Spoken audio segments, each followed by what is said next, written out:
Ralphie, you broke the story on the weekend on Saturday with Mark McGowan in the Herald Sun that Bobby Hill wants to play for Essendon. Where's that deal at? So Essendon is prepared to offer a couple of picks potentially in the 50s, or maybe they feel like he's rated about a pick 35 to 40. Now, there's been talk around that they would only offer a third rounder. Look, I think right now what they're doing is just waiting for GWS to say this is exactly what we want. It's confusing. Now, Tom, you reported on Friday that he did want to broker a trade. Yeah. I think a lot of list managers out there are saying, well, he's probably known for 3 months. Why was it that he waited until the Friday of this trade period to say, I'm out? It makes it more difficult to broker a trade. Yeah, it's confusing. It's confusing for GWS, I think, because they didn't see it coming. And it makes it hard for Essendon as well. If they've got 2 picks in the 50s, as they do, Joey and Kingy, they've got pick 51 and 56.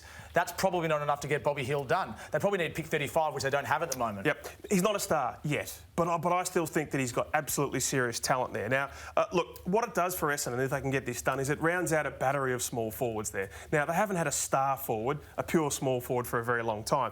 But you think about them in 2 years. Hill and Tipping-Woody kicking 30 each. Cox pushes forward off a wing, maybe he kicks 15 or 18. You know, Jake Stringer and Archie Perkins with that wink, wink, nudge, nudge. They swap forward, midfield. I just think they can be so dynamic. And so, look, here are Essendon's goal kickers through the premiership years. I'm not saying it's a premiership forward side just yet, but Hurd, Caracella, Mercury, Blumfield, Moorcroft in 2000, Salmon, of course, the key position forward, Buick, Kickett, Hurd, Watson, Mercury, Plain, Simmons. Now, you don't quite need that absolute superstar forward. He's very handy, but right now, until they get him, if it's Ben King or someone else, you know, this is what they can do in the next couple of years. But I get the feeling you're not convinced on Bobby Hill yet. Not convinced. Probably not.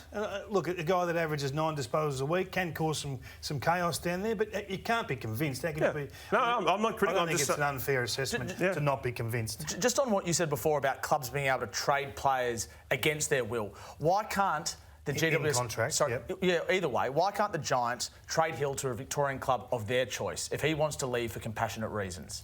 Well, that's the argument, isn't it? I mean, you have to please the player at the moment. So if you trade in contract, you don't have those discussions. Yeah. You just get the deal done. Yeah. And just on that one as well, Colin Young 20 minutes ago, he said, you think we didn't talk to all the Victorian clubs? Now, clearly, there were 3 suitors. Essendon made the most sense. Essendon were a club that were prepared to broker a trade. So, look, I know in theory, if you could get a better trade from someone else, but I think Essendon was the club that was prepared to pony up. What's the max? What's the ceiling for Bobby Hill? Well, I think he's got the talent to be a dangerous small forward, but like a lot of those small forwards, it's very hard to play consistently high. I mean, Tipping-Woody's a great example. He's a terrific player at his best, but that role is quite hard to play.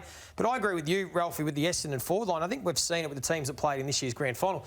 I don't think necessarily any longer you need the superstar key position player to kick 100 goals, 80 goals that we've seen in the past. I think now with the way that teams play, King, if you play a high turnover game, you can create different avenues to goal. You look at the Melbourne forward line, the Western Bulldogs forward line. If you've got an even spread of players, you can still win premierships without having a superstar key position player. So maybe that's the path the Bombers go down if they can't get Ben King. Do you think they should be saving their cash to land a key position power forward? Well, I think it helps if you've got that flexibility, absolutely. Yeah. So 400,000 is a lot for a small forward that we haven't seen.